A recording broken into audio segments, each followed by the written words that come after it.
Football Show with Burger King. Watch live at 5 p.m. weekdays on YouTube. Join the conversation on 0808 17 17 700. Talking Scottish football first.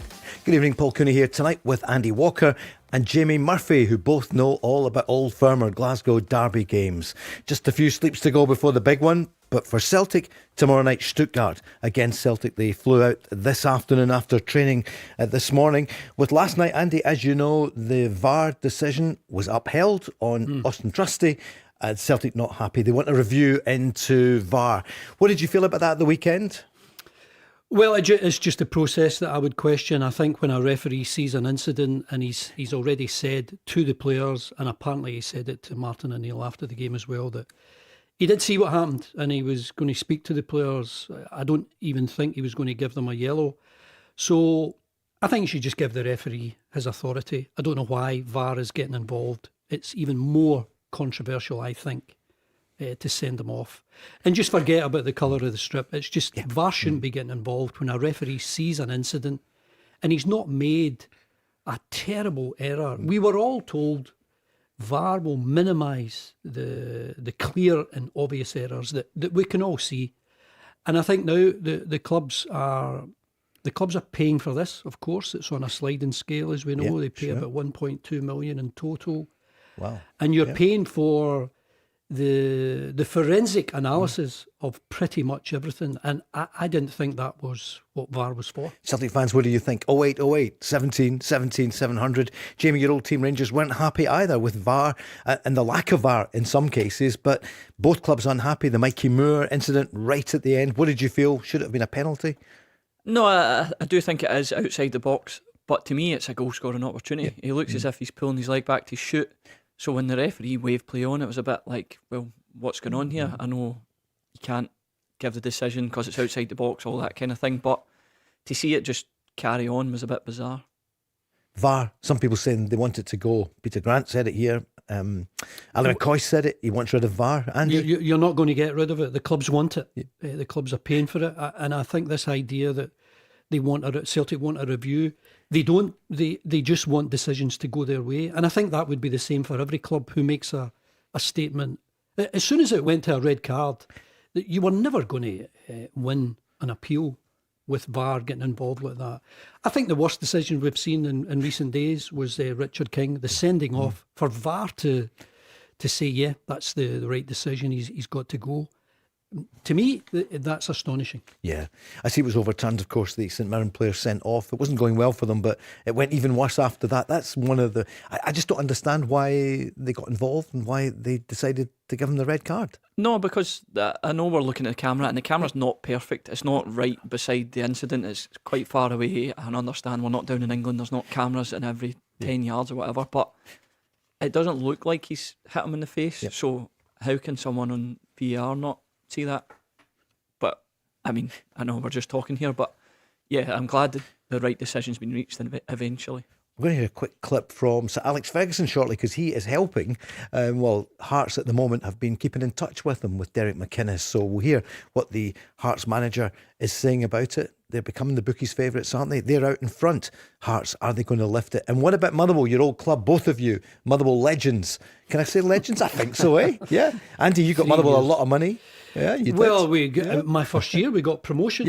We were a first division side and came up to the top flight. So very happy days. And Jamie, you've got really fond memories at Motherwell, and the Motherwell fans, we've had a few of them on saying thank you. Yeah, I was there for almost 11 years, from 11, 12-year-olds till 23, I think I was. I'm trying to remember that. Arithmetic's pretty good, don't worry, that'll do. I'm trying to remember back now. I'm not that old, but it was a big part of my life being out there. Out there for part. Young Jamie Murphy. And Andy Walker's with us tonight. Last night it looked on telly as though you were with Snoop Dogg. Dear. What's this all about? Everyone's going crazy about Swansea. So I was doing the Swansea Preston game, and it was unbelievable to see the crowd so early. What was the crowd? It was a sellout. What was that? 25, 26. They haven't had that this season. I was hoping to see the likes of Adam Ida, but he is out injured at the moment with a hamstring problem. But yeah, Snoop Dogg was going around the pitch beforehand. You know, he'd laid a towel on every seat, and he'd got everyone to swirl the towel. It was a great sight. But he is an investor there with Luka Modric. Luka Modric, was he there? He wasn't there, No, he's and another still investor, playing. Martha Yeah. Stewart. Apparently, they're all At good some dinner pals. party. isn't Well, it? it certainly is. Yeah, it was, yeah, round the place. Not one of your favourite artists, is it? No, it's not going to take away the Blue Nile or whatever. No, take over. Yeah, Snoop is not my style. Andy loves his music, doesn't he? He's a bit Oh, it's 80s. 80s stuff. Yeah. All-time favourite band? Who would it be? It would be the Blue Nile. It would be There you are. all the Yeah. lovely podcast I had listened to Okay. recently with Paul Buchanan. It was He's great. fantastic. Yeah, Jamie. Last night for you at United, we know you're still injured at the moment, and I think you were missed because you went out of the KDM to Inverness. Yeah, a bad night all round. Home game against a team from a lower division. We should win the game. But credit to Inverness. They played really well, and I think they deserved it. So what happened? You're a league above them. You're in the playoff position. So It just felt like one of the nights where nothing was going right. Inverness were really comfortable on the ball. We couldn't really get after them and whatever. We tried to change formation a few times. We kind of tried everything, but again, like I said, it was one of the nights where nothing was working. Scott Brown would not be happy at the end. Also, Mark Wilson wouldn't be happy. A late goal for Dunfermline meant 2-2 against Partick Thistle at East End Park, and Queen's Park scoring right at the end against St Johnstone. So Simo Valakari. Andy, it's some league, isn't it? So no change at the top, but a real chance for the Jags to edge closer. Yeah, neither of the top two sides in the best of form. It's always an opportunity when the league leaders drop points, but there you go, Thistle again, just passing away an opportunity. But you're dead right to highlight the excitement at the very top end. Thistle have got every chance. When it looked as though a couple of months ago, it looked as though St Johnstone were out of sight. Rangers fans, what are you thinking about the title? Celtic fans too. Hearts and Motherwell, because Motherwell are just phenomenal. Everyone's saying it. They're probably playing the best football in the league at the moment. I think they're playing the best football, but Hearts are playing the most effective football. They're playing winning football. And if they win the title, then whatever Motherwell do, Derek McInnes will get the manager of the year, and quite rightly. Well, the last man to win a title out with Celtic or Rangers as manager was Sir Alex Ferguson, and he has been speaking to Derek McInnes, and Derek told the media about this today. He knows my players. He's well aware of who's who. No, it's good that he's watching, but you know him. He's sharp as a tack, and he's well aware of what's going on. It's nice that he's reached out to me and been speaking a lot recently. Jamie, could that be an omen that Sir Alex there is speaking with Derek, and it is going to happen? Someone else is going to win the title. I'm still not sure, but I mean, to get advice off Alex Ferguson, who was one of the best to ever manage, it's got to be a good thing for Hearts, good thing for Derek McInnes, to have someone to speak to who's been through it. Obviously Aberdeen up here and other club, Man United down south, the biggest club in the world. Yeah. So if you're going to take advice from anyone, it's good to get advice off him. It's opened it up, isn't it, Andy? More and more people are talking about it, on national TV, radio, etc., about Scotland. And for Sir Alex to be taking an interest, he was at the St Mirren Motherwell game, as you know, at the weekend. Interesting that, isn't it, that he's speaking to Derek McInnes? Yeah, I think it's great. And obviously, I think, I remember speaking to him a number of years ago. We were at a dinner at Queen's Park at Hampden, and he's so aware of everyone who's getting involved in the game. And even, Granny will tell you when he was out of the game, he gave Peter a call, and Peter was in at Old Trafford and helping out with a bit of training. I think he reaches out to a lot of managers, not just Scottish ones. I think he's got the experience now where one of the best things he's able to do is to pass on little nuggets of encouragement. Officially a national treasure, Andy, isn't he? He's I think amazing. so. You think of the decades that he spanned. Yeah, and that winning mentality that he brought to Aberdeen. When Dundee United, Celtic and Rangers, they were all vying for titles and cups and success in Europe. And then to go on to do what he did at Man United, it was just astonishing. I would love to get him on the programme here. I must speak to Willie, Lord Hockey, see if we can get Sir Alex on. It would be brilliant because he banned me at one time from Pittodrie. He came up into the thing just after he left and he said, "Paul, did I ever ban you?" I said, "You did," but I'd already told some of them about it, so it was good. What did you do? Okay, he wouldn't let us do the commentary. I'll tell you if he comes in, right? Because no, but he didn't. It was the Glasgow radio station, and he was like, "No, I wouldn't let a lot of it go. I'll tell you about it if he comes in to the studio." He was absolutely brilliant. I went up to see him at Pittodrie. I said, "Well, I'll take you for lunch." "I don't go for lunch, son." So came up, had a bowl of soup with him, and he told me about what was going on there. But he said, if I was in Glasgow, I don't know, I'd have a phone in the way you would then. I remember being at Celtic, and John Hewitt Yep. came to Celtic for a while. He lived not too far from me, and Man United were coming up to play, I think, Rangers on a European side, and he asked John to go over to the hotel just to say hello and for a catch up. So it's a type of thing I think he does everywhere. John Hewitt, of course, scoring in that famous cup final Brilliant. when they 83. when they won. It's Against Real Madrid. absolutely phenomenal. As we plummet down the European ratings, which is such a shame. You hear about all the English teams, in the Champions League. There's so many of them. Newcastle did well last night, Karabag, but in Scotland, the only club left in Europe, and nobody really wants to know about it, is Celtic at the moment, because Celtic could probably do without it. Wonder what the team is going to be for tomorrow night. Andy, I'm going to ask you too, Jamie. What do you think? Who's going to line up tomorrow night? And for Rangers fans, what are you thinking? What's your lineup for Sunday? Because that's all you've got to think about, Jamie, isn't it? They've got time off. I mean, at the weekend, I was surprised that they were 2 down and then eventually 2-2. But you watched all the game. You thought they played fairly well, but they just couldn't score. Yeah, I thought they were fine on the ball. It was just that final third that they couldn't get the ball in the net. Livingston's goalie had a really good game, which is always difficult to play against when you're up against a goalie in form. But Rangers should have won the game. They conceded 2 goals from set pieces. That first one, ball comes in. It's a great finish from the boy. Second one, they clear it, they switch off, it comes back in, and it's another goal. So they need to tidy that up, tidy a few things up. But in terms of performances, it wasn't too bad. What do you feel about Fernandes? He can strike a ball. He can. I think he's one of the last ones you'd want on the edge of that edge of the box hitting a shot. But it was a great finish. The goalie had no chance for that one. Have a think about what your Rangers team will be for the weekend. And Andy, for Fernandes, sometimes he can be a bit of a bomb scare at the back, but up front he scored a few goals. Yeah, he has important goals, and you need big players for the big occasion, and team selection's always going to be interesting. The big one, of course, is at Celtic are without Austin Trusty. I'm sure he'll play tomorrow night away at Stuttgart. It's probably a game that he might have dropped out of had he been free to play at the weekend. But always interesting to see team selection, and I think when you look at what Celtic have available to them, I mean, we've said it for long enough. They should be a much stronger squad, and it's amazing that they're scraping around for players in certain positions. All right, give us a call, the Go Radio Football Show, along with Burger King. 0808 17 17 700. Lauren has been on. She's a big Motherwell fan, saying, guys, do you realise that in 1 month, so since the 25th of January, there have been 18 red cards across the Premiership and the Scottish Cup. 14 of them in the Premiership, 4 in the Cup. 43% of Premiership games have had at least 1 red card. Jamie, you're still playing football in the Championship at the moment, maybe Premiership next season.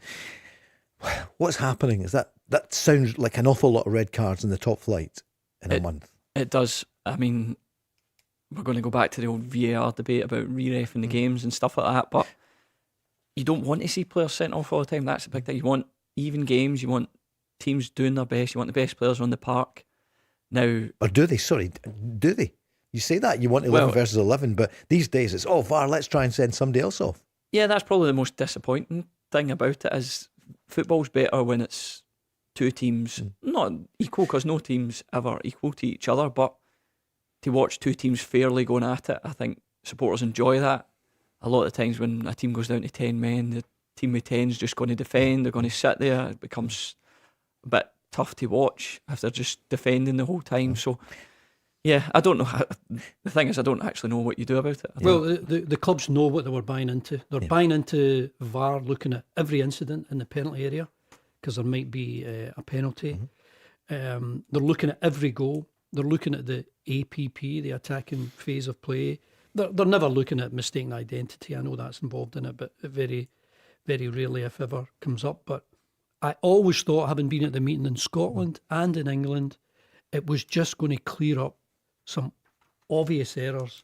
And I think you all have to buy into the fact now that you can be offside with a toenail 40 yards from goal. Yeah. And you can, I mean, sometimes you listen to referees, and what they're doing is they are applying the laws of the game as strict as you, well, you probably don't want it to be as strict as they are, but in some cases, you have to say they're applying the laws of the game, and that's what you're buying into with VAR. So blame the because authorities, blame the rule book. Well, I think sometimes you have to blame the rule book, because this is what VAR is introducing to us, because we're looking at everything forensically. And if you can send someone off, they're happy to do it. And I've always regarded it as the ultimate sanction. And again, take away the colour of your strip. If you can, if there's any doubt at all, can you not say to referees, let's try and keep it 11v11?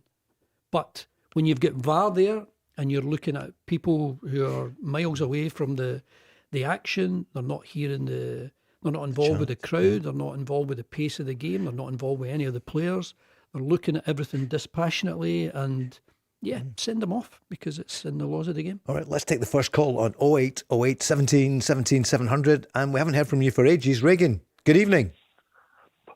Paul, thank you for having me back on again. It's been great to be on. I've been so busy. How are you doing? That's good, you're busy. I like it. Good to hear you, Yeah, Reagan. doing well. Hi, Reagan. Reagan, so what's Doing your... well, guys? How you doing? Good, thank you. Great to hear you. What's your main point tonight? I just want to talk about the second tier of Scottish football, Paul. I'm really interested. This is what I want to speak about. I want to speak about St Johnstone and Partick Thistle, and I think it's a great race to be involved in at the moment. Obviously, I've been watching. I've been thinking about the matches quite a lot, and I'm thinking St Johnstone have only won. I think it's one match in the last 5 matches for St Johnstone. So I think St Johnstone are kind of falling away. So I'm just thinking.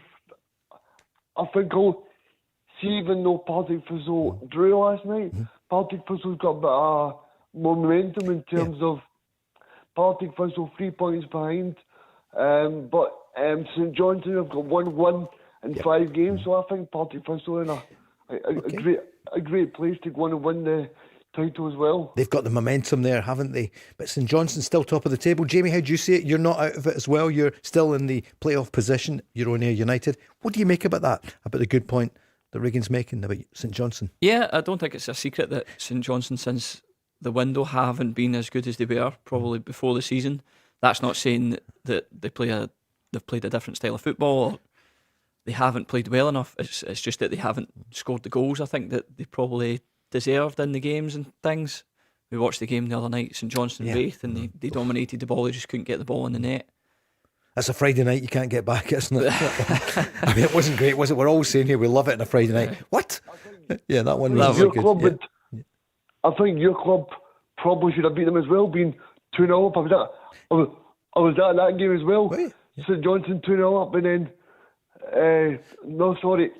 St Johnstone 2-0 down, and then win the game by 4-2. That's right. Yeah. There's been we've had a few run-ins with St Johnstone this season. Obviously, we played a couple of weeks ago in the Cup as well. You've got them this weekend. We've got them this weekend. So at Perth or Ayr? Away. Up at Perth. Yeah. How's the pitch? Well, I don't think they've played on it since the Thistle game. Sure. The last time it was on the telly. So hopefully it's a little bit better than that. But I think he's right with Thistle. Thistle are probably happy where they are at the minute. They've hit a bit of form. They've won a few games. They were further behind St Johnstone about a month or two ago, so it's big for them that they're only 3 points behind at the minute. Andy, what are you thinking then? Your old club? I'm wondering about the standard of the league. I mean, Arbroath are third and they're part-time, and you've got big clubs like Dunfermline. I mean, Ross County are bottom of the league. I know. They could go down. Ross County could go down again. I mean, they've won 5 of their 25 games, and even looking at the likes of Thistle, they've only won half of their 26 games. Yeah, and which they're tells in second you, place. Yeah, it tells you it's not a classic season. Listen, it's great excitement, but you do wonder about the standard. Yeah, Reagan? Yeah, I mean, I'm just going to say, obviously, as well, I mean, you've got to say as well, I think some of the managers that actually have been attracted to the league is brilliant. I mean, obviously, you've got Scott Brown, you've got obviously Neil back in at Dunfermline as well. Obviously, you've got Mark, who's doing a really good job at Partick Thistle as well. I mean, I think there's some great managers. Regan, there is. It's great to chat about the Championship as well. Can I ask you, as a Celtic and a Scotland fan as well, who's going to win the title? What do you feel? Paul, I think you know I'm very honest, right? Yes. And my honest opinion is Rangers are going to win the title. Oh, right. Jamie, reaction? Yeah, I can see why he's saying that. It's great that Regan's honest and how he feels, and I wish a lot more Rangers and Celtic fans were probably a bit like that. But do you think they've got the... Will they go all the way, Rangers? Or I'm just thinking about the result at the weekend. I mean, and the away form hasn't been great. Sunday's massive for both teams. If Rangers win it, it's a disaster for Celtic. If Celtic win it, it's a disaster for Rangers. So the only team that can benefit out of that is Hearts if they win their game. I think it's Aberdeen they're playing. So yeah, they're both still in it, of course, is the situation. You know, Celtic with a game in hand. And Rangers at home have been in really good form, Andy. What are you thinking? I ask everybody every week. I think Rangers are favourites. Right. Celtic are not in good form. And they've been scraping a couple of last minute winners, which I always thought was a really good thing, a good habit, that never say die attitude, determination to go right to the final whistle. But it went badly wrong at the weekend against Hibs. And then you look at the last time they played each other, and I know that Celtic were under the guidance of Wilfred Nancy, but Rangers played really well. They met the big occasion really well. They came up with the big players, the likes of Chermiti and Mikey Moore. So I think with the game being at Ibrox, Rangers are favourites. Will Partick Thistle come up for next season? Regan, let's speak again soon and find out what you think. Thanks so much for your call. 0808 17 17 700. The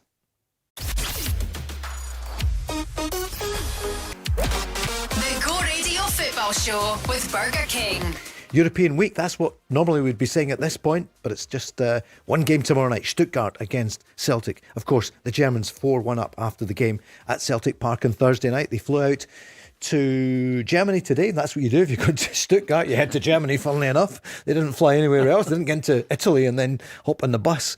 And Martin O'Neill, we might hear from him before the end of the programme, but we'll find out what he's saying. And he's going to be asked about the VAR decision because Austin Trusty is out for 3 games. And Andy, a few people are asking, why is it 3 games when it was something, it wasn't innocuous. I'm not saying it was, but this goes on all the time. I think it was a bit... They obviously thought violent conduct, there was excessive force, there was brutality.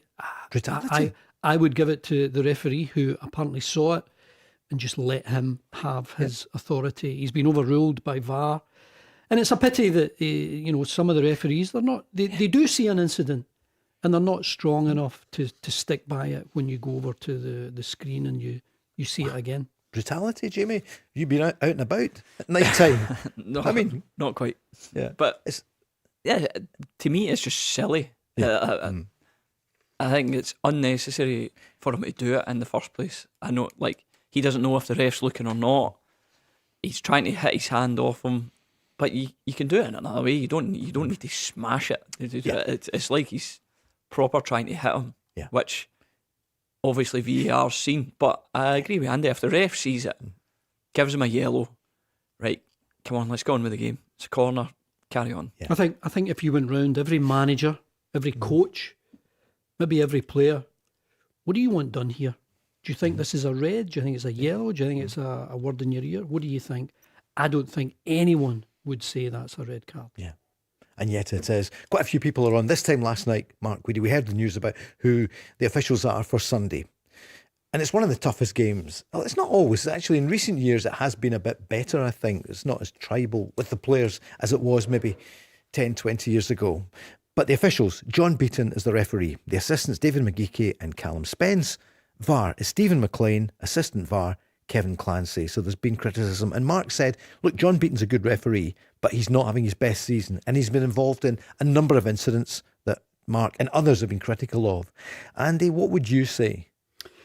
I would say, first of all, that I don't believe any referee has got any bias towards any team. Absolutely. No one is trying to give decisions for one team, give decisions against any other team. I think we are having a lot of high-profile mistakes. And one of them I would refer to would be last week, John Beaton, Dundee United commander. Yeah. I can't believe he gave that penalty. I know Dundee United missed it, Vata missed it. But I can't believe he punished Brad Lyons for that offence. That And what was happened on that one? It was just a ball into the box, and then there was it's like me brushing my arm across your chest. Player goes down, and he's given a penalty. Soft doesn't cover it.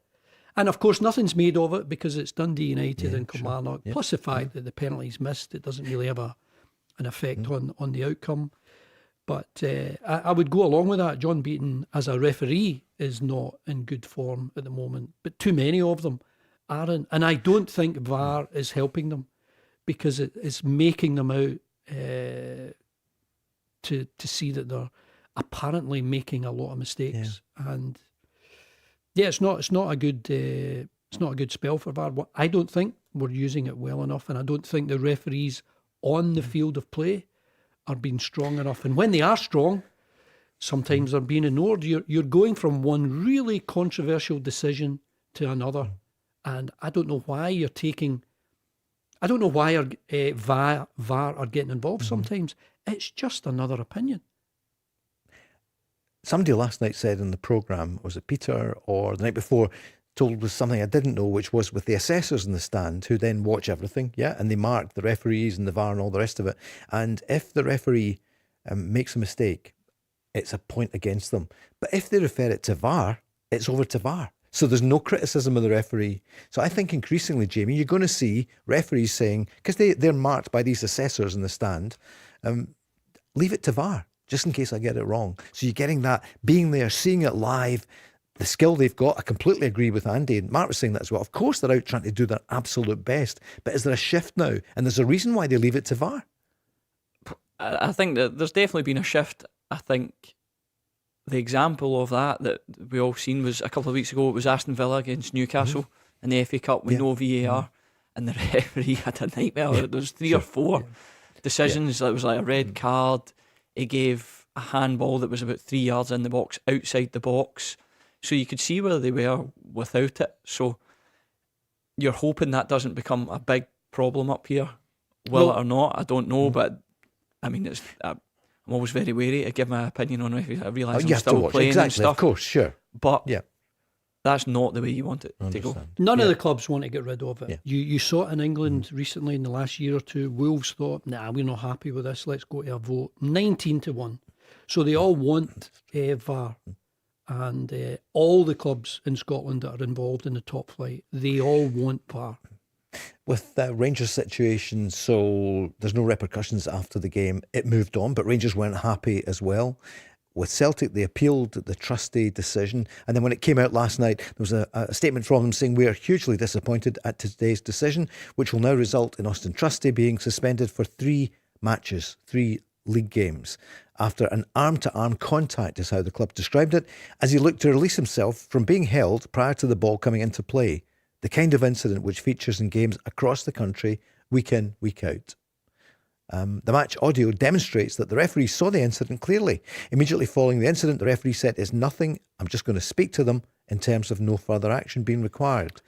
In discussions with Celtic manager Martin O'Neill after the match, this was something he also confirmed. However, VAR again decided to intervene to re-referee an initial decision which had been made. And finally they said, while we await the written judgment, this and other decisions in the match and in other recent games demonstrate a serious issue with VAR and its current deployment, which needs urgently reviewed. Well, I haven't heard the audio, but my question would be, why did the referee, when he was going over, why did he not say, I've seen this incident, I still think it's okay, I'll give them a yellow, or I don't want to take any action. I don't think it's violent conduct. I don't think it's worth a red card. But they're being led by VAR, and VAR seem to be, more powerful. And they're being assessed by the assessors. I think it's a real problem if you've got referees on the field of play who are not prepared to make big decisions and stand by them. And it sounds a bit unfair if the referee says, right, fine, I'm standing by it, but the assessor decides he agrees with VAR. Do you know what I mean? And then they're getting points taken against them. Yeah. And I think it's only happened maybe once, twice, where a referee's made a big decision, a big call on the field of play. I can remember doing one with Sky a few years ago. It was up in Ross County. against Partick Thistle, I think, in the playoff. Oh, the playoffs, and it was a penalty. Ref didn't give it. VAR said, I think it's a penalty.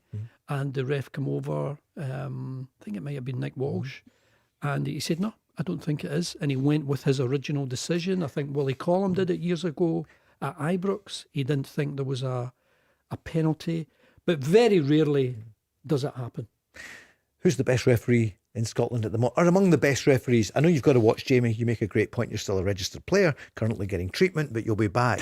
And well, listen, I'll let Jamie think about it. I mean, I watch Scottish football all the time. Yeah. I think Don Robertson is a good referee, and that's not to say that he's flawless. Every referee makes mistakes.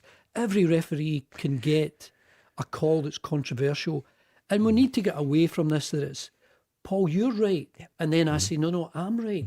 It doesn't matter sometimes what we think. The referee makes a strong, firm, fair call. It's controversial. You can argue about it, but I would always edge towards giving the referee on the field of play, give him his authority. I think you're always fair about it. Jamie, what could you say? I don't know if you're allowed to say who you think. No. I mean, give us examples of referees that you can speak to. I wouldn't say names, but you say it and I'll guess them. footballers are like fans when they see what refs ref in a game. There's some that you want, there's some that you don't want. There's some that you know that you could speak to on the pitch, and there's some that you know you just can't talk to at all. And I always lean towards the ones that you can speak to on the pitch and have a bit of banter, or if they make a mistake, they say, I didn't think that was a foul, or you can at least have a conversation with them about it. The ones that don't want to talk to you at all, I don't think that helps anyone. The only other thing I would say, Paul, is when I played, and it's not something I'm proud of, nor is it something I'm ashamed of, I couldn't be less interested in making the referee's job easy. I wanted to put him under pressure every possible time that I could, because I wanted a decision for me and my team. Wasn't interested in anything else. I'm not interested in helping referees. I've got a lot of big decisions to make in my game, and if I can force one or two of them onto a referee and it goes to me, great. But 18 red cards in 4 weeks does seem, I can't say excessive, because you'd have to look at every single one of them, but more and more it's been re-refereed by VAR. It's going to be, I mean, the pressure on the refereeing team on Sunday is going to be huge, but I guess they're getting paid good money to do it. There's so many of them now on match day. And again, I always listen to that argument. It's really tough being a referee. Try being a player. It's really tough being a player and making all the right calls all the time, and making sure that you're not getting abused by your teammates, your manager, your supporters. You've got a lot of decisions to make on the field of play. So, it's a tough school. So let the referees be strong, be firm, be fair, and mostly on the field of play. And that's where I think VAR has fallen down. They're getting involved far too often. They're being forensic, and I think it's just too much at times. Is that partly because of the criticism they're getting? Do you think that they're thinking, we've got to make this and look at it again and again and again, just in case the headline tomorrow is we got it wrong? Paul, I do games down south. Yeah. Some of the decisions there with VAR are awful. And I think you've got to look at what's VAR for? And to get it right. If you're applying the laws of the game, sometimes the letter of the law, it doesn't make any sense. But you sometimes you just have to say the referee has applied the laws of the game. What did the referee think last week? He must have thought, he's seen something. Yeah.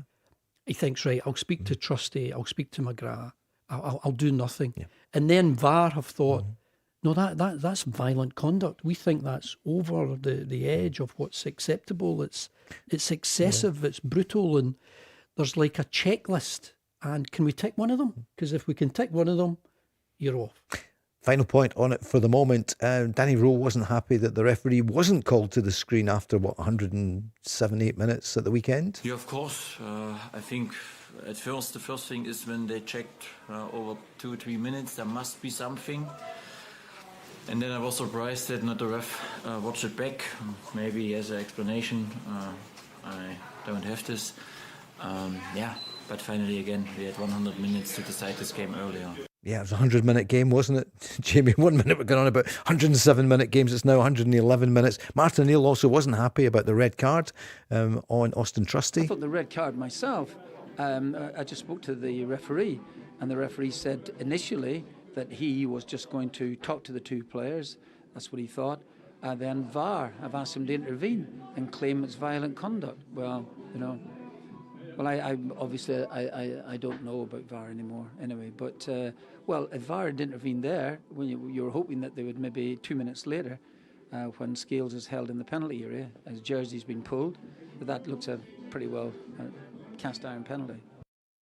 So he will miss the game at the weekend, and 3 of them. But what about tomorrow night? We'll get your team news shortly. Not the team news, but who do you think is going to play? Not good news for Kilmarnock. Tyrese John Jules, who's been absolutely brilliant. We know he's been out now for 10 days and he's out for the rest of the season. Going to talk about that and more after this. The Go Radio Football Show with Burger King. Powering towards the weekend where we know it's going to be Rangers against Celtic. High noon on Sunday. And before that, of course, a full card on Saturday in the Premier League and also in the Championship and elsewhere. And tomorrow night, Stuttgart against Celtic. Jamie, as a former Rangers player, what was it like then in the build-up? Say, where are we, Wednesday night for a Sunday game, the weekend? Is it what all the chat is about tickets and, can you get me 4? Yeah, lots of ticket requests. Yeah, that's what I remember. But yeah, it's an excitement. You know it's Old Firm week. You know what you're training for. Usually there was a game during the week. Mm-hmm. Well, hopefully there was a game during the week because you were still in Europe or whatever. But yeah, there was certainly a different buzz about the place when this game was coming up. A buzz about the place, Andy. There's a phrase of one of your old teammates. It was always a game where we would go down to Seamill, whether it was Billy McNeil, Tommy Burns, always take you down to Seamill just to get away of it. You're talking about tickets. Good to get away from all of that, and maybe just a different feel about being next to the water and being a bit more relaxed, and then you can crank it up as you get closer to match day. Tommy Gemmell, you mentioned there, some of the Lisbon Lions, and of course, famously, that's where Jock would take them before the major games, and it happened with you and Billy McNeil, Davy Hay in charge for a long, long time. So there's going to be a new statue, and it's going to be unveiled this weekend at Craignuke, 2:00 on Saturday. So people will be gathering from about 1:30. He was, what a character, privileged enough to meet him on many occasions. And one of the few can ever say, because if you said to him, what was it like scoring? You know the story, Andy. You can tell it better than me. Well, Tommy, what was it like scoring in a European Cup final? You say, which one? Which one? That was, but he had a great sense of humour. He had a great personality. Lucky enough to meet him a good number of times at Parkhead, and great company. Mary, his wife, has done really well on this, and North Lanarkshire Council as well. And this is just a great thing. I know Billy McNeil has got Bellshill in Bellshill, but Bobby this is great. I think. Bobby. Well, Bobby's one of my favourite Celts. He was when I signed for the club. He was one of the coaches, and I just loved his.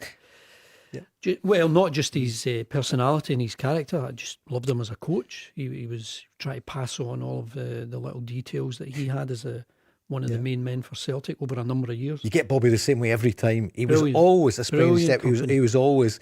He was great fun. Was he still faster than you? Come on, tell the truth. He'd still be running at the front of the queue whenever you're doing any doggies. How are you for tickets for this weekend, Jamie? You?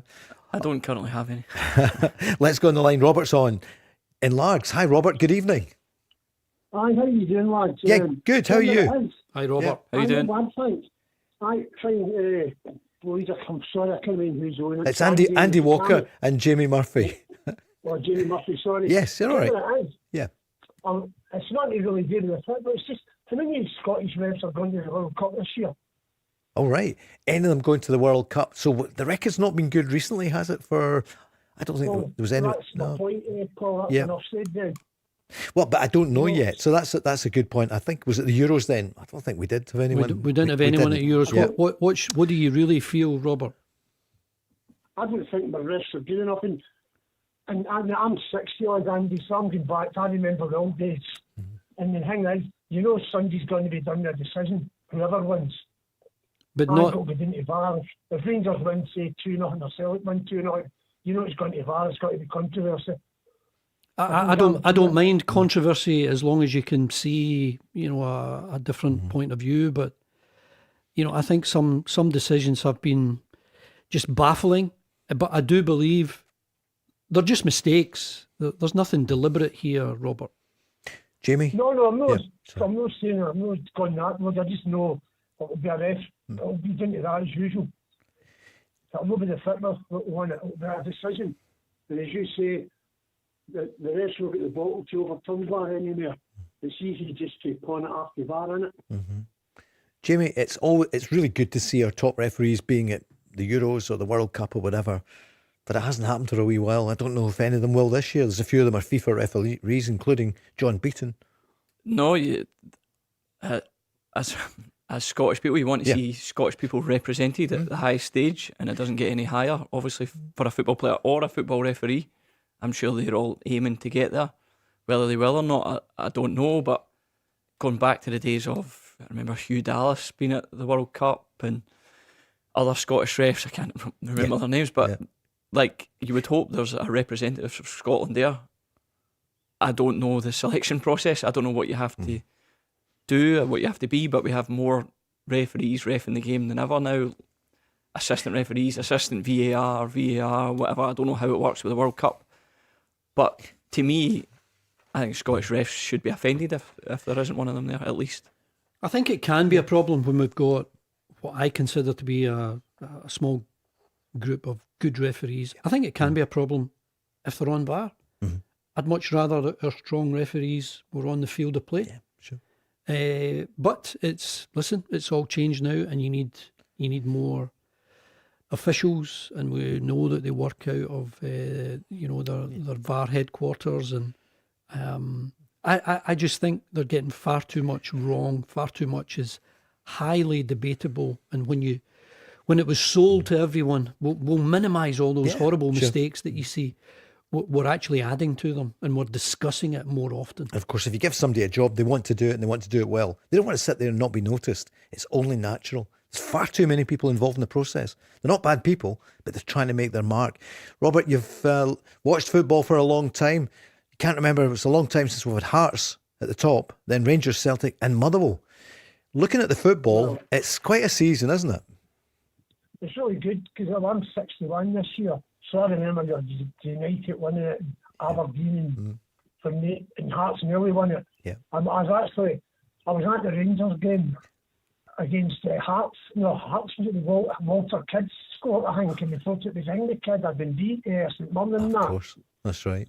Can we thought that Celtic could go to the league, but no. I was playing in that game, Robert.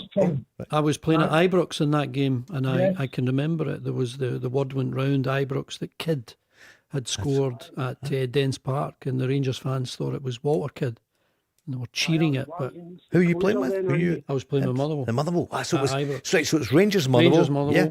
And of course, Dundee were playing Hearts at Dens, and Celtic were playing St Mirren. Celtic were playing St Mirren. Wow. Yeah. Robert, go again. Was it Albert Kidd and Walter Kidd? It was. That's right. That's right. Yeah. Because I remember it. Aye. Yeah. Great drama. That's still a surname. But anyway, that was just my point. Who's going to win it this year then, Robert? So you're a Rangers fan. They're in a great position, second top. What do you think? Are they going to keep going, or what would you feel? Martin Andrews says you've got to keep believing. But they've got a team that's won it 14 out of 15 years. They have got the pedigree. So I think Rangers could maybe just do it. But never say never this game, no. If Rangers draw and Celtic draw and Sunday Hearts win, a different kettle of fish. I'll tell you, that is the result that your former that Hearts would love, because they would, if they win, and they've got the game on Saturday, talk about it in a minute or two, but they'd be on 63, Rangers would be 57, Celtic would be 55 with a game in hand. Jamie, Hearts have got to be praying for a draw in Glasgow. Yeah, it's the best thing for them, I think. I think they'll be looking at the game, hoping that it's 0-0, both teams don't play well, don't start finding form, and that they can go on and outstretch Rangers and Celtic. So it's all on them. They just need to think about their game the weekend against Aberdeen, if they win that, and not worry about everyone else. Danny Rule So it's some season for him. We don't know who is going to be the manager of the year, but I guess whoever wins the title will probably get it. And he's in a good position to win it, isn't he? Yeah, but I mean, even whatever happens, I think he's done a remarkable job to get Rangers in contention. Obviously, Derek McInnes is flying high with Hearts. We all admire the way Motherwell have gone about their business. If Martin O'Neill was to take Celtic to the title, my goodness, what a story that would be. And then you've got the likes of John McGlynn at Falkirk, who's got his Falkirk team into the top six. It's a lot of contenders and a lot of good leaders. I tell you, Robert, it's changed though, isn't it? When you look at the calibre of player at the top, thinking about your own Rangers, Celtic in those days when it was Martin O'Neill up against Alec McLeish's Rangers, it was different days. The budgets. Well, I'm going back to Andy. I can't go back to Jock Wallace days and that. But we're up against Big Roy Aitken and that. Kind of days. That's when I was following them. Kind of days were good. 80s. He was some man. Late 70s, early 80s, aye. He was some man. That was just my point anyway, That's great. That's all. Do you know who I met last week? It was 2 weeks ago. Nicky Walker, you remember him, the former Rangers goalkeeper? Aye. Yes, I was up at Walker's Shortbread where he's the managing director, so we had a bit of chat about football in those days. And of course, Motherwell legend in Leicester City. Player, I was going to say that too. Robert, thanks He ended up at Hearts, I know. He did, that's right. He was at the Jam Tarts. Aye. Robert, thanks a million for calling. Cheers. All the best, Robert. See you, Robert. Thanks, Robert. We mentioned Seamill, and there he is from Largs. Great part of the country, though, isn't it? Marvellous. Yeah. Lovely. Love it. Jamie, have you been there? Have you been that far? I've been a few trips. West Coast. Is that where you like to go to get away from it all when you were? Yeah. Nice and quiet. This is beautiful, isn't it? Okay, 0808 17 17 700 in the next hour. We'll find out who Andy Walker thinks Celtic will play tomorrow night, the lineup, and Jamie Murphy as well. We'll hear a bit more from Martin O'Neill, a wee bit more from Danny Rule, and also from Fernandes, who, of course, scored at the weekend. And he said, you know what? We need to show character between now, for the next 10 games. 100%. Look, there's 30 points to play for, and I feel like we've shown character to come back in many games this season, and we showed character to come back to this stage where we are in the season. And look, we've got to fight and keep hunting. Fight and fight and fight. Is that what Trump said? Wasn't it that day? But back to football, and Fernandes also spoke about the game 2-2, remember? Look, we were 2-0 down. We showed good fight to come back. I know we'll be disappointed about this, but look, there's 10 games to go and we just got to keep fighting. And Martin O'Neill at the end of the game at the weekend, a defeat. It was naturally a disappointing result, but in terms of performance, I thought we played some fantastic football in the first half. We probably should have been in front, but we rely on a goal a couple of minutes before half time to equalise. And again, we had we had more than the lion's share of possession, and we just couldn't turn it into another goal. Give us a call 0808 17 17 700, back after the news.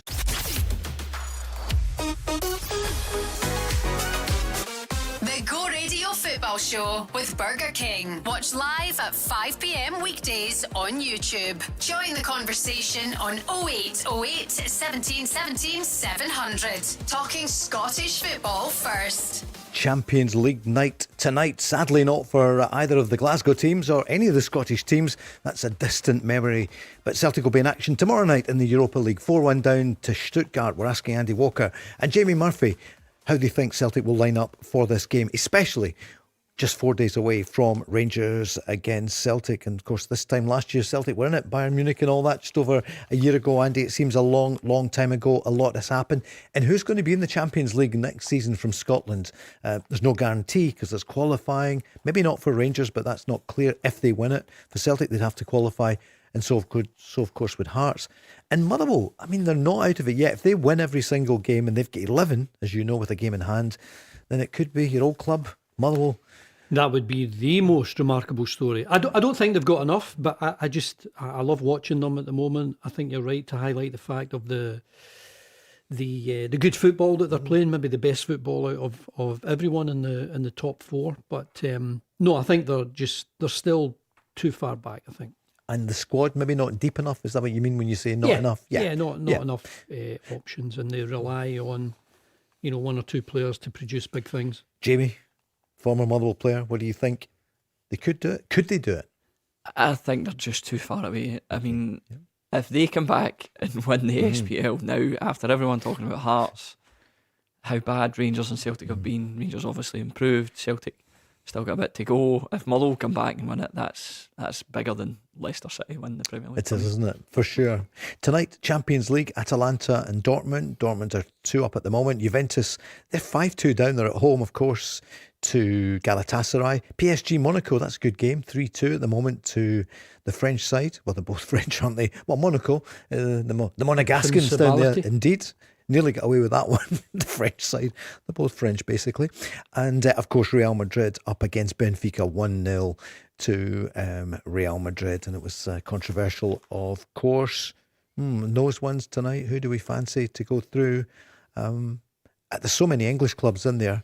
I think the story last night of Bodo Glimt going to Inter Milan, my goodness, that is a team that know exactly what they're doing, know how to overachieve, know how to get the best out of if you want to call it, the limited funds they spend. They absolutely get value for money, and what a great story there. And their budget would be, Rangers and Celtic would certainly have budgets as big or bigger than them. Good, strong leadership, spending money when you've got it, spending it wisely. And good leadership. I seen something on Twitter earlier. It was about obviously Bodo has got the same amount of people as East Kilbride. Is that right? Wow. So you can imagine East Kilbride. So is somebody going to sit down, if you owned Rangers or Celtic, would you not sit down and say, learn from these other clubs? I mean, Club Brugge, I know they went out last night, but again, they're still in the tournament until this stage, the playoff stage. 4-1 last night they lost to Atletico Madrid over there in Madrid. It's no disgrace, Andy, but they're a club, probably similar kind of size, but bigger budgets at the moment because of the way they're doing in Champions League. I think the way football's going now, it's really difficult for clubs like Bodo Glimt, never mind Celtic and Rangers. What you're seeing in this Champions League is pretty much the Super League that they didn't want, because you're seeing all the big clubs scooping up all the money every year. And it's becoming more and more like the big clubs playing each other all the time. So when you see a Bodo Glimt, going past someone as giant as Inter Milan, who've gone so far in the tournament, they've won it recently, got to a final recently. For them to be overachieving, that's a brilliant story, and so many clubs could learn from them. Europa League tomorrow night. What do you think, Andy? So for Martin O'Neill, he's 74 on Sunday, the Rangers game. Before that, he's got Stuttgart. They flew out this afternoon to Germany. So what would be your lineup, do you think, for tomorrow night? Yeah, I would make a good number of changes. For a start, I would change the goalkeeper. Maybe, not for Sunday. I think Martin O'Neill will... I think, from what I've seen of the way he manages, I think at times of crisis, and maybe this is a crisis game, he'll always go with experience. So I think he will go with Schmeichel despite his errors over the last number of games. But for tonight, I would go with Sinisalo. I would bring in Colby Donovan. I think Trusty could play. Obviously, he'll be missing at the weekend. Give a chance to Dane Murray. Put Sarachi in at left back. Maybe try and go strong in the midfield with the captain Callum McGregor alongside Hatate and McCowan, and maybe a front three if he's available to play to start a game and maybe play an hour. I'm not expecting Iheanacho if he's fit to play for 90 minutes, but maybe he could play 60. I don't know. But Adamu on one side, Yang on the other. I would make a good number of changes. Celtic were beaten by a better team last week. And of course, you don't want to be embarrassed on any occasion. It's a European tie, and there'll be one or two dreamers who think, Celtic could score 3-4 goals away from home. But the big occasion this week is on Sunday, and you need to have an eye on that game. Jamie, what do you make of Andy's team for tomorrow night? Yeah, you could easily say it. I think he will make changes.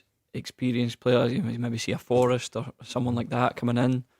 Ralston, maybe if he's fit. So, yeah, it's just a tough one, isn't it? Because are Celtic going to go through, or what the probability that Celtic are going to go through is going to be really low. They've got a big game at the weekend that they need to win. I think common sense says you have to change the team and keep a few people fresh. But of course, listen, you two know you've played for the big two. There's no such thing as the following game, but it would be crazy not to take into account Sunday's game. But I can imagine. You've got to, and of course you've got a 25-man European squad. You've got 1 or 2 injuries in it, but you've been able to add to it in January, despite it being another, poor window from Celtic's point of view. For some reason, they're refusing to spend money. A couple of windows in a row. It's quite baffling. It is baffling. It's baffling the Celtic fans as well. Martin O'Neill was asked after the disappointment of the weekend, and Rangers dropping points as well, but Hearts winning. What was he feeling at that point about the title race? No, we're not out of it at all. I knew there was going to be twists and turns in this here. Disappointing to drop all 3 points today, but we're still in there fighting. And Danny Rule disappointed as well overall with the Rangers 2-2. Yeah, finally I think we're disappointed. We dropped 2 points, unnecessary. I think it was exactly what we knew before the game. They will have 2 or 3 moments. They look for set plays, and in these 2 or 3 moments, we missed the clarity. I think from the first minute on we were good in the game. We had a big chance after our set play for the 1-0. But if you're then 2-0 down, it's tough. It's a tough place. But finally, we tried everything. I think it shows a big character from the group. Big praise, really praise from the supporters today. Outstanding. I think over 100 minutes they support us, and every minute it was great. Finally you scored then the 2-2, and then we can speak maybe about one crucial moment in the game. But I will look not for this excuse. We have 100 minutes to decide this earlier. Billy's been on the line, big Rangers fan. He's still not happy about Sunday. Jamie, he's saying, look, it was Livingston, can't buy a win. And Livy nearly got it. They were moments away from it. Yeah, I mean, everyone expected Rangers to win. I don't think there was anyone that thought Livingston were going to come out with anything. But I always think it's dangerous just to look at the league table when you're looking at games. Livingston defended well. They gave absolutely everything to get something out of the game. Now, I'm not going to say they didn't deserve the point, because I thought they did, and how they defended and how they played the game. And it's on Rangers to go out and win. And they didn't do that. I get that. But if you're looking at performance, then it's hard to criticise anything that Rangers done. You can criticise them in the both boxes, where it would be not won and lost. Obviously, the game was drawn, but they have to be better in both boxes if they want to improve. You can imagine they might look back though if Rangers don't win it, and you think, well, lost 2 points. I thought, Jamie, I thought it was a stick on. I mean, this Livingston team must be the worst ever in the top flight at this stage of the season. To have played 28 games and only won one of them, it tells you how much they have struggled this season. But there did seem to be a bit of a fight, a bit of spirit. But I think you've got to expect that, because when Celtic and Rangers come to town, players want to show how they compete with the best players in the league. And I think you saw a lift in Livingston's performance at the weekend there. You certainly did. What about Mikey Moore then? We chatted about him earlier in the week, and Rangers would love to keep him for next season, maybe extend the loan, but Tottenham might want him back, especially if they go to the Championship, although I'm not sure I buy that. But what do you feel about Mikey Moore? I would, if I'm at Rangers and out, I'm trying everything to get him next year. I think he's the player that, for me personally, if I'm watching Rangers, he's the one I want on the ball. He's the one that makes things happen. He's the one that plays with freedom. He plays with that kind of confidence and authority of a young player who hasn't had any scars in the game, if you know what I mean. He wants the ball, he wants to drive forward, he wants to take people on, he wants to get shots away. And it's good to see a young player like that. Sometimes they can get bogged down with other things, but I think he's a big part of Rangers, how Rangers have done so well recently. And he knows the demands of this game. He scored in the last game, played really well. He's a definite starter, isn't he? We heard from Derek McInnes earlier, so some not such good news for Hearts injury-wise. This is on Sky Sports, Andy. You're on Sky Sports. They're saying there's a few things that have come up today. So the record signing, Eduardo Aguirre, he is out. He's going to miss the rest of the season. A fresh injury update. He pulled up in the warm-up against Falkirk. I know at the last minute they had to make the change. So he is out for the rest of the season. Craig Gordon, not such good news for Scotland. He'll miss next month's Scotland friendlies against Japan and Ivory Coast after the injury which prevented him from taking his place on the bench against Falkirk as well. and the other one, I think Stuart Stuart Finlay. Absolutely, you're on it. He's the one that I would look to as one of the more important players. I know they had a bit of a problem with Craig Halkett, who was sent off and missed the Edinburgh Derby. And I know he's had his injury problems over the last season or two, but I think he is an important player. Stuart Finlay as well. He's one that's been. He's always one of the first names down on the team sheet. But listen, every team that's going for a title, you have to cope with injuries, suspensions. Hearts are feeling it. They've already, done well, bounced back from that defeat at Ibrox. When they were playing games without Lawrence Shankland, without Cammy Devlin, and now they'll need to go without another big one. I think Stuart Finlay's been a really important player for them this season. Jamie, your reaction to these injuries? It's obviously a blow for Hearts. I think Ague's the big disappointment one. He was talked of at the start of the season if he was going to be this big player for Hearts. He was one that was coming in and he had the most ability, and it just hasn't happened in terms of injuries and form or whatever. So that's a blow for them. I think Finlay's obviously the biggest one. I think when you've got a centre-half partnership that's doing so well with him and Halkett, to lose one of them is a real big blow. On a more positive note, of course, Cammy Devlin's back soon, isn't he? They reckon, and just round about the split. Yeah, that's a boost. You just want all your better players, and he, of course, has got some international experience. Hearts have never been in this position. You want as much experience as possible. And they reckon that Shankland will be back for the Motherwell game, April the 11th. That's just before the split, I think, isn't it? So then into the final 5. And everyone's saying, Jamie, you want to get as many points as you can ahead of the split, because Rangers are going to be 3 games away from home, aren't they? Just 2 at home. Yeah, I think Rangers are missing out on the extra game. No, you're going to be guaranteed something. I'm unhappy with the post split fixtures. It's a flawed system. But again, it's one that all the clubs buy into. They bought into it. What were you thinking at half time then, Jamie? Because the manager, Danny Rule, was asked, what did he say to his players? Yeah, we spoke about some spaces, some positioning. Then it was clear to bring the next player around the box, in the box. We changed not so much, but some things we have to be more clear. And then you conceded again. A goal after that play. It makes again harder to come back. But finally, we were always on front. We tried. And sometimes the feedback from the supporters, you feel how they see the game, and it was very positive. Even we are disappointed that we dropped 2 points today. Skov Olsen, what do you make of him? He came in with, everyone wants it to work from every Rangers fan. Every neutral would say he's got such a great pedigree. But what have you seen of him so far? He looks like a tidy player, but is that good enough to go out and play every week with Rangers? I think you need more. You need goals, assists. You need just, I'm not going to say effort, because it's not effort, but you want to see him take someone on. You want to see him drive into the box, get shots away. And at the moment, he's not really doing that. He's good on the ball. He looks like he could be a real good player. I know Rule's going to give him time. He has. He's gave him starts in most of the games, and I think he will give him a start at the weekend. And Rangers fans are hoping that he goes out and does it in a big game. Andy, what do you make of Skov Olsen? I think he's someone who can add a bit more quality to the Rangers starting 11. I think he's got a decent pedigree. I think he's shown up well. Again, I think he's one that will start at the weekend.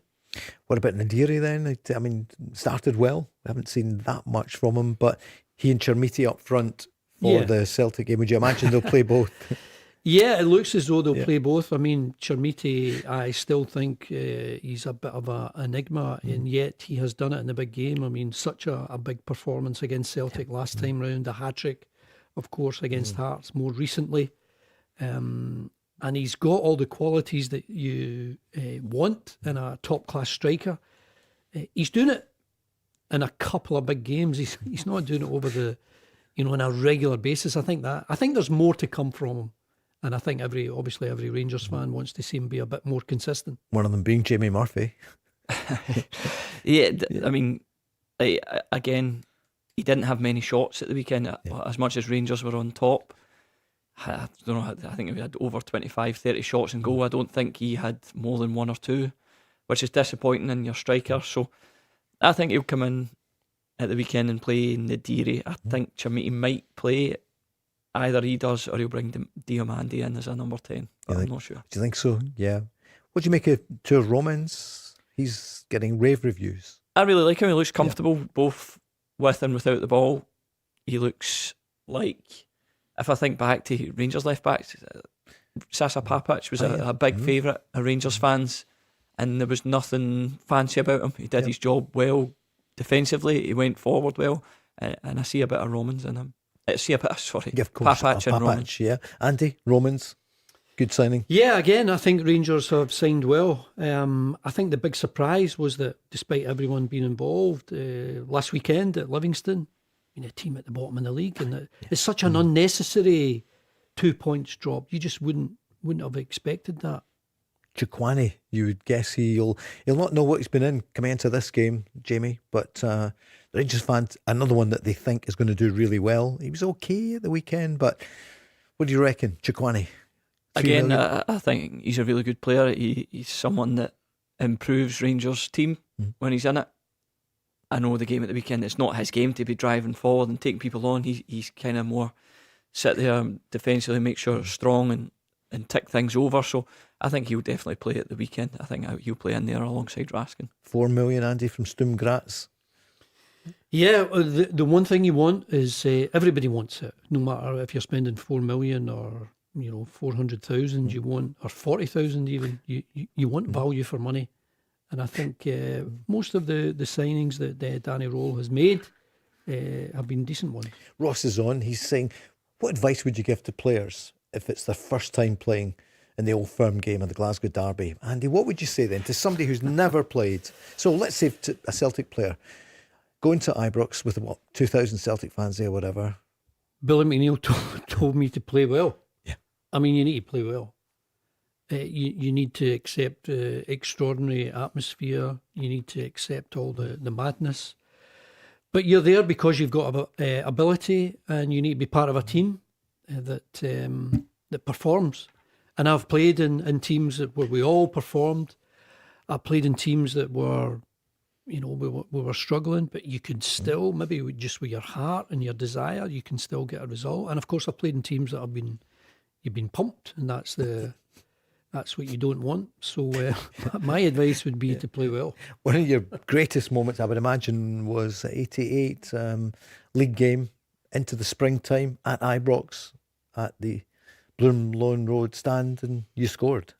I scored. Tommy Burns took the corner, and Anton Rogan went up with a header. And typical Anton, I went off at a ridiculous angle, and it and I was at the back post. It came off my left shoulder bone and went into the net, and that was enough for us to win a tight game. It was 2-1. Nobody sent it to VAR.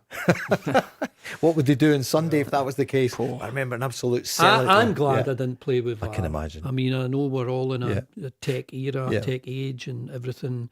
We all thought it would help referees.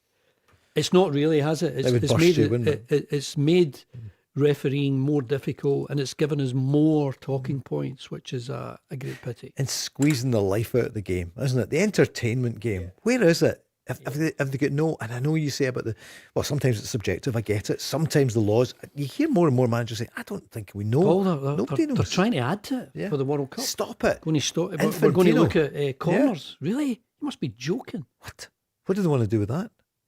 If you are denied a corner that's clearly a corner, then VAR can step in. That's right, to look at it. Oh my goodness. I mean, the games will be 125 minutes, won't they? Silly now, aren't we? Jamie, what advice then? What did Steven Gerrard say to you or whatever?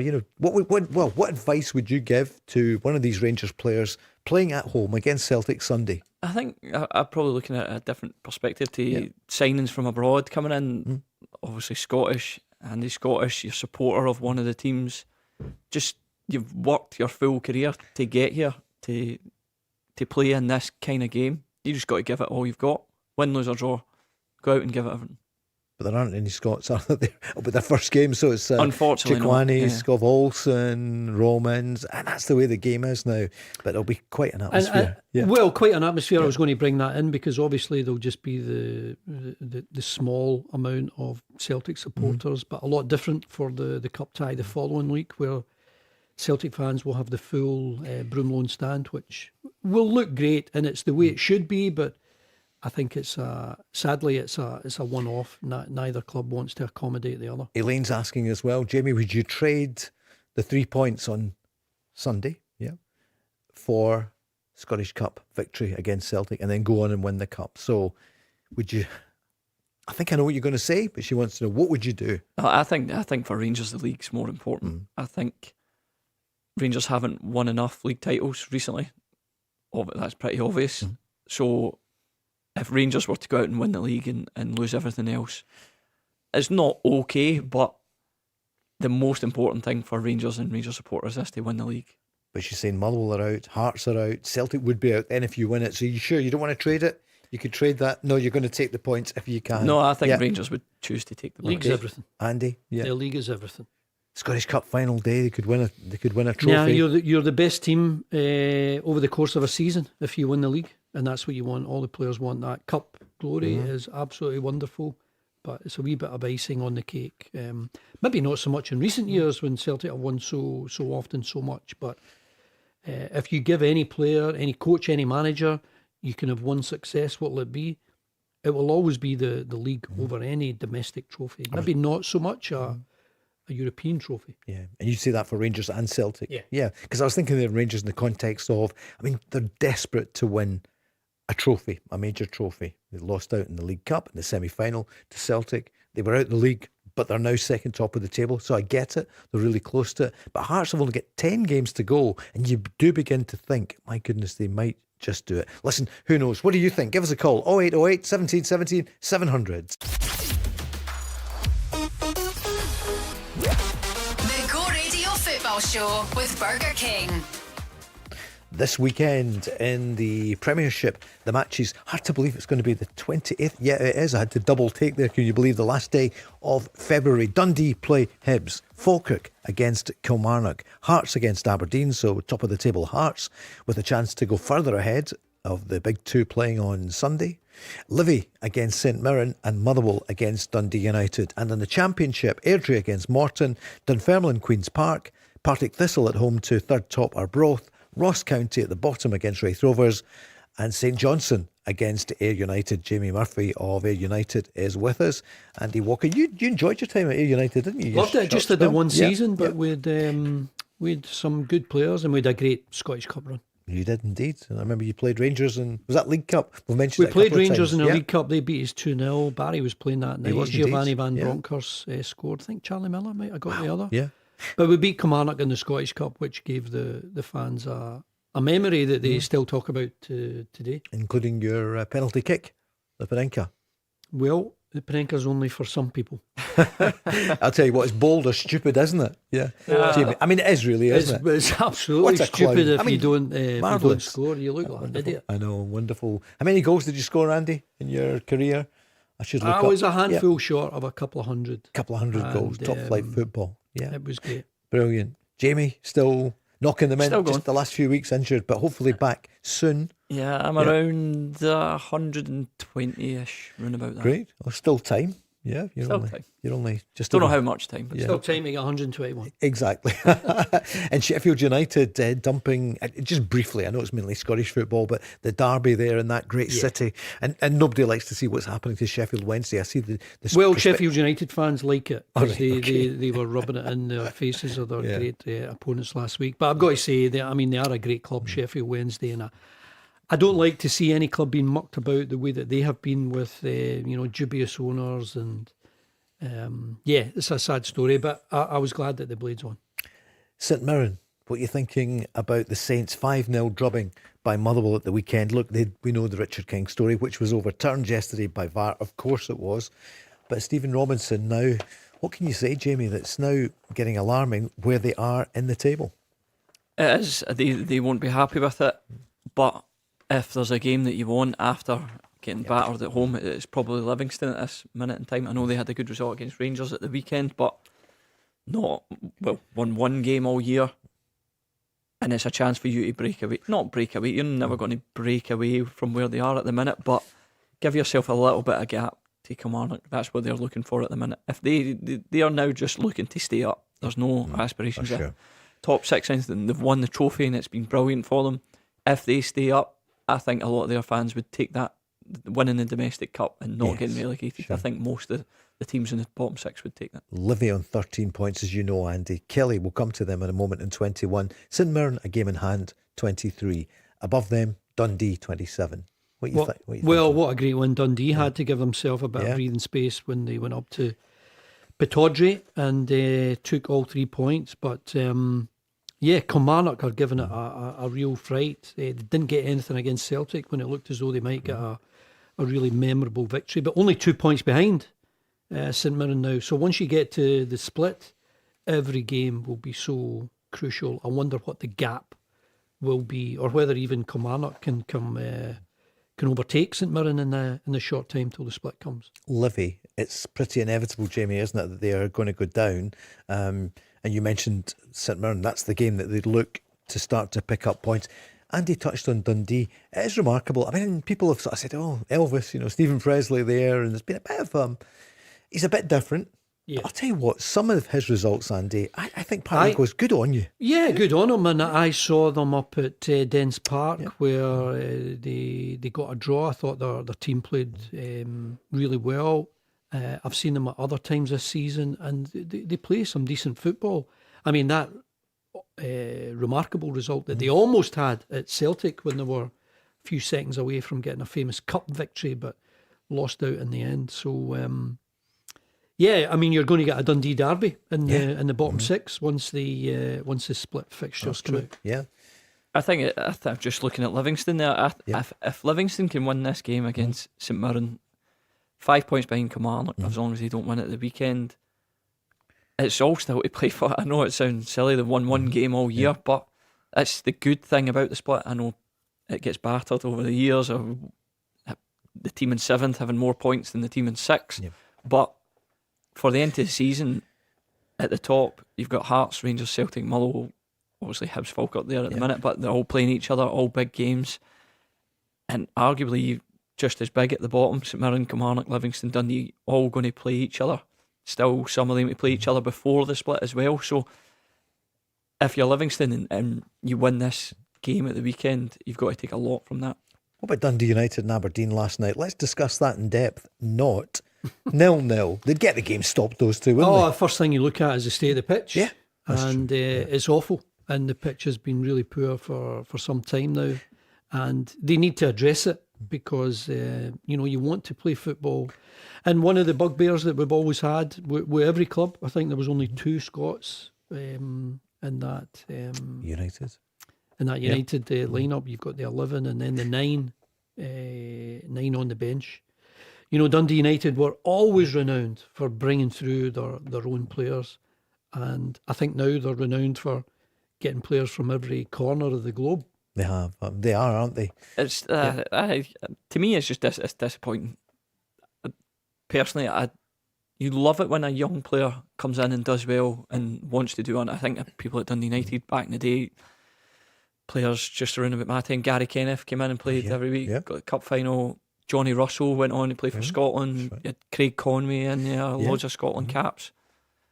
Now, they're just going and signing players from, I know there's the new scouting thing where it looks better when you go and sign all these foreigners or whatever, but I think that's where the league thing has to come in for me, that there's got to be so many in your squad. I'm not saying you have to start every week because you have to prove you're good enough, but if you've got a 20-man squad and you're getting 1 or 2 Scottish players in it, to me, that's not great. Nige was on earlier, 08, 08, 17, 17, 700. Hi, Nige. Thank you for making the switch and for what you said about the programme.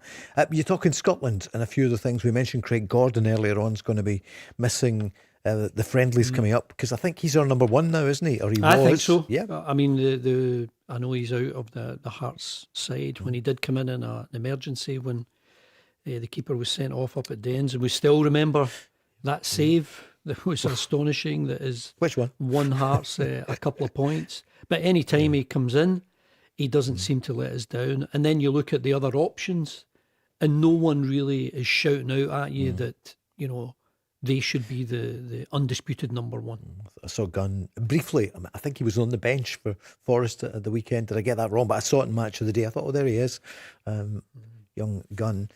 What do you think for our goalkeeping position? It is a worry, isn't it? The fact that he's going to miss the friendlies. Yeah, it's been like that for a couple of years now. Like, if we didn't have Angus Gunn coming up and playing, then you're looking at where's the next Scotland starter going to be. I know you had Liam Kelly, but obviously now not playing at Rangers. We had Xander Clark, who's at Hearts, wasn't playing. Craig Gordon was injured. So I think it's something that has to be looked at. How you change it, I'm not sure. But it's certainly a position where we're definitely lacking. And Nige mentioned somebody, I don't think he's been capped, Simon Murray. Scored again at the weekend. I know it was a penalty at Dundee, but he's one of these ones, unfashionable, Andy, but he's a really effective player. He's a really good career. I know he's, 32 now, but he's somebody that's probably just missed out on a cap. Yeah, I think so. I like his attitude. I think he's a bit of a workhorse. I like the fact that he's playing for a very, I wouldn't say unfashionable team, but a team in the bottom half of the table, and he does have a decent record wherever he's been in the last number of years. He does get a good amount of goals, and I like him. I don't think he'll be involved in the Scotland squad, but then you look at guys like Milne at Hearts, Craig Halkett at Hearts. I think there is space, and I think Stevie Clark has already said it. There's maybe space for one or two unexpected names to get involved in the World Cup. Jamie Murphy, you've played against him, Simon Murray. What's he like? He looks a handful. Yeah, I think he is a handful. I think that's his game. Harrying, chasing, getting after the ball, scoring goals. I know, obviously, international football is a bit different to playing in the SPL, whether that would translate over, but he's certainly an effective player for Dundee. It'd have been remarkable for him. Ethan Hamilton as well, just thinking about his goal at the weekend, another rocket, isn't it? What a strike. How far out was that? What would you say? Well, 25 yards, 30 yards, but I mean, just where it went, it was right in the stanchion between the post and the crossbar. It was, and in with such pace, it was a wonderful goal. Nigel's final point is Kevin Nisbet.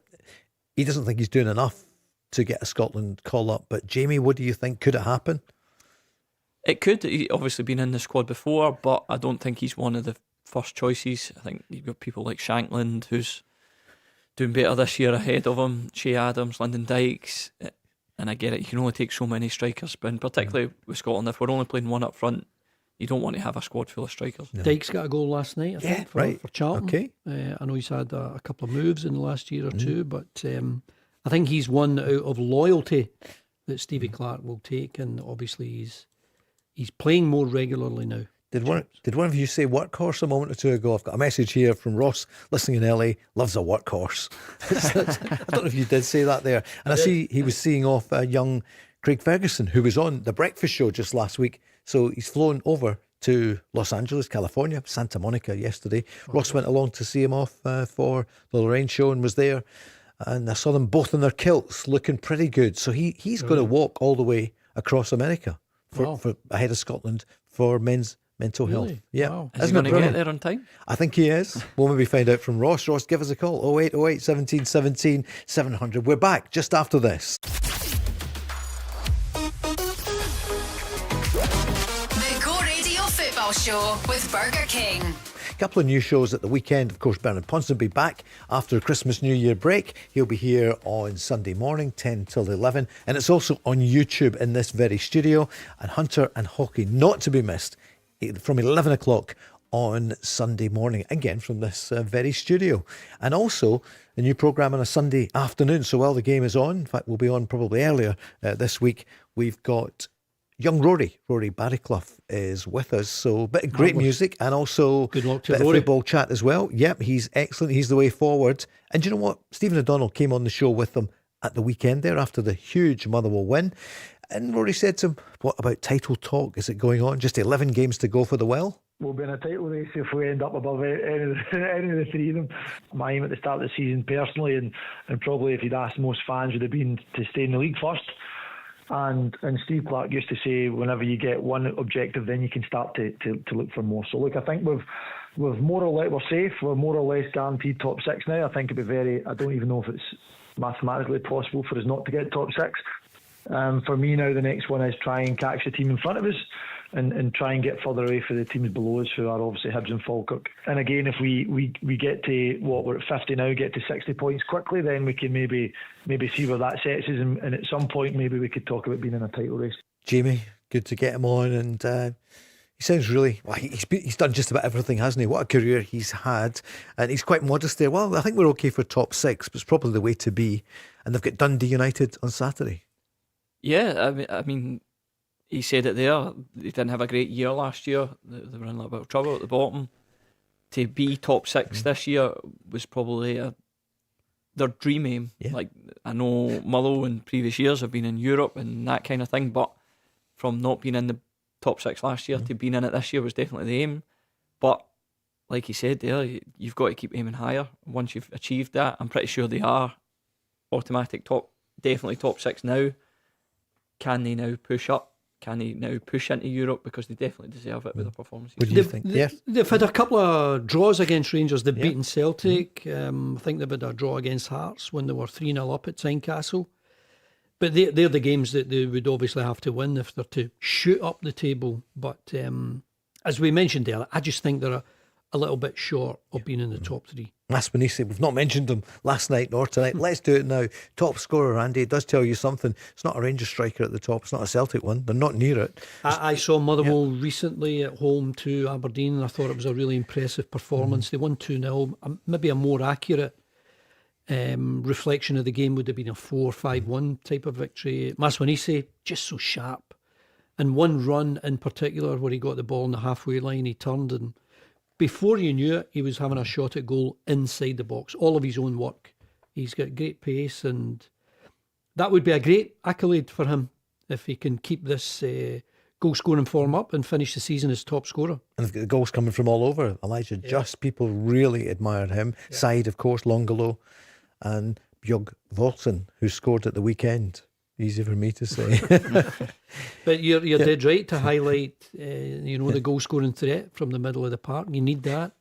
And Motherwell got a few options for goal scored. I think their biggest thing though is the way they defend. They are by far and away the best defensive side in the Scottish Premiership. They've only conceded 18 goals. That is truly remarkable. Are they going to concede a goal at the weekend? Or more importantly, Jamie, what do you think? Scoreline. Motherwell, or who's going to win, do you reckon, Motherwell against Dundee United? I can't see past that. Motherwell not winning the game at home. They've been on such a good form. I spoke to Andy Halliday the other day. He was talking about how well they were playing, and he said that there hasn't been a game this year where they haven't actually played well. There have been games where they haven't won the game, maybe, but in terms of with the ball, I think they're far superior to Dundee United. Has Andy been injured? So he has, he's missed a bit of time. Is he back soon? Because he's on more channels. He's back training, I think. Yeah, than Ali McCoy's nearly. I heard him on TalkSport this morning. I think Motherwell will win that again. 2-0 seems to be a really good result for them. I know they did that a couple of weeks ago when I saw them against Aberdeen, but they just don't give much away. And if they did that, and then if Celtic lose, and that is an if, then they would just be a point behind Celtic, and if they would only just be 3 behind Rangers if Rangers lose on Sunday. I'm not going to go through all the games just now, but what about Hearts Aberdeen, Andy? What do you feel? And the pressure now, you've been over it, you've won titles. Well, every week is pressure, so every game is a must-win 3 points. You have to maintain that sort of pressure, and Hearts would love nothing better than to be sitting watching the Celtic Rangers game, having won their 3 points, because whatever happens, one of their main challengers is dropping points, if not both of them. I think they would prefer a draw if Hearts can beat Aberdeen, and they should beat Aberdeen. I think Aberdeen have been really poor for a number of weeks, and Hearts at home, I've got to fancy them. You're going for the Hearts. Jamie, what do you think? I see Chesnikov scored at the weekend. They're one of their signings. Yeah, again, just like we said, Motherwell, you can't see past Hearts winning at home. I think Tynecastle's just a tough place to go. Aberdeen, they're not fully written the season off, where they're still in the cup, but in terms of league, not having a manager, not appointing a new manager quickly. Not quickly. It's definitely glacier. not quickly, but yeah, I think Aberdeen's focus is elsewhere. Yeah, Watford have about 3 managers in the time they're taken to. Not just too Watford, long. Forest. And when you've got a group of so many different nationalities, they want a leader. They want someone that they can, hang on every word. And I know Peter Leven has got so much to offer. They've brought in Tony Docherty as well, but neither of them will be in charge next season. And I'm amazed at a club that size. I know they've made all these excuses, not the right time to get someone, but I think they're suffering in the league, and they're dropping too many points. They're going to finish in the bottom 6. So you're both going for Hearts though to win. I'm going for the Hearts. 63 points. They'll only have 9 games to go. I mean, something this week, I now think, for the first time, it could well be the Hearts. And I remember 40 years ago when they came so close, but they didn't. Celtic won it on the last day of the season. Celtic chased them down, and that's what Celtic and Rangers have to do now. They're at this stage of the season. Hearts deserve it. No one has won more games than the Hearts, and they'll be favourites again at the weekend when Aberdeen come to town. I remember Murdo McLeod coming in saying, we, Celtic, are not going to lose a game till the end of the season. And that's what happened then. Well, that tells you the type of... I know Murdo was a pretty special player, and especially at that time.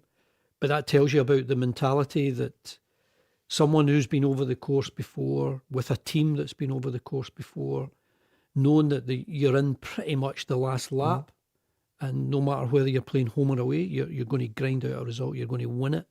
And you're going to put pressure on your opponents every single week. Remember, you heard it briefly earlier that Sir Alex Ferguson has been speaking to Derek McInnes in this final run-in because Sir Alex was the last non-Old Firm manager to lift the Scottish title. He knows my players. He's well aware of who's who. No, it's good that he's watching, but you know him. He's sharp as a tack and he's well aware of what's going on.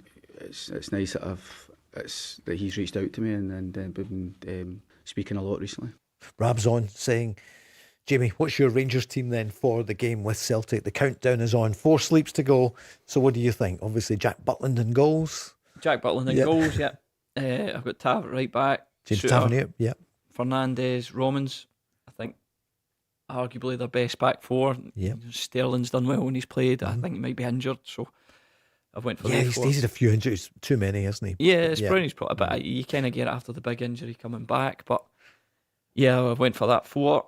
Raskin, Chukwueze in the middle, both starters all the time for me, done really well. I went for Moore on the left, and on the right, I went for Olsen, but Gassama played last week and he wasn't great, but he played the full game, and Olsen only played the first 45, so it'd be a toss-up between one of the two, but I think he will go for Olsen. You think so? Yeah. And then I think promise of the talent that he's got. Yeah, this is why you bring players like that in games like this. So you've got to go out and perform, and I think he'll put him in there.